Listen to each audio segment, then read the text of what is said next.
Elokoy, so last video natin, na-locate na natin yung port. I-review ko lang, yung main port, yung departure port natin is Yantai.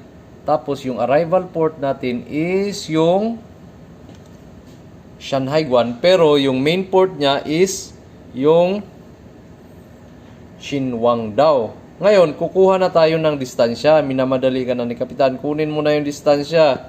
Sek, bakit ang tagal?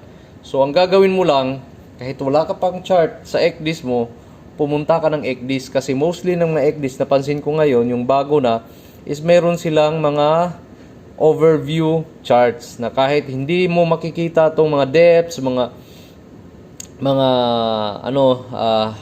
yung mga detalye kasi wala ka pang chart, pero meron kang tinatawag na overview, general overview. Ibig sabihin, halimbawa, sample tayo ng ibang puerto ha. Okay. Yan. 'Di ba? Yan yung mga part ng mga sa Earth sa yan. Wala tayong charts diyan. Wala tayong biyahe diyan. Halimbawa, mula Vladivostok hanggang dito. Ang kailangan mo lang diyan is this. Halimbawa, dito yung puerto mo, dito yung puerto mo. Straight lang, isang course. Kahit wala kang chart, ganun mo lang, oh. Punta ka ng measurement tool ng Transas to, ha. So, click mo to, yung parang may divider. Okay. Tapos, RL, Ramline. Kasi halimbawa, isang route, isang track lang. Click ka, left click. Tapos, halimbawa, dito, Vladivostok. Oh. Diretso lang.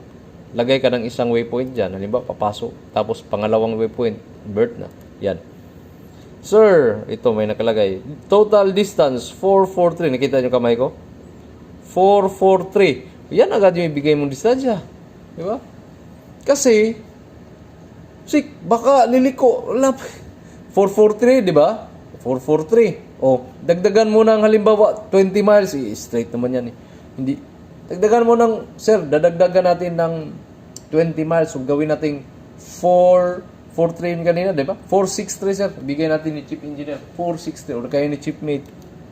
O sabihin ni Kapitan, hindi, dagdag pa tayo ng 50 miles. O, siya nang bahala magdesisyon nun. Basta sinabi mo, sir, approximately yung distance is 443. 423 ba yung sabi ko? Or 443. O. Ngayon, okay, anong gagawin natin? Kukuha tayo ng distansya. Ito lang gawin mo ko eh.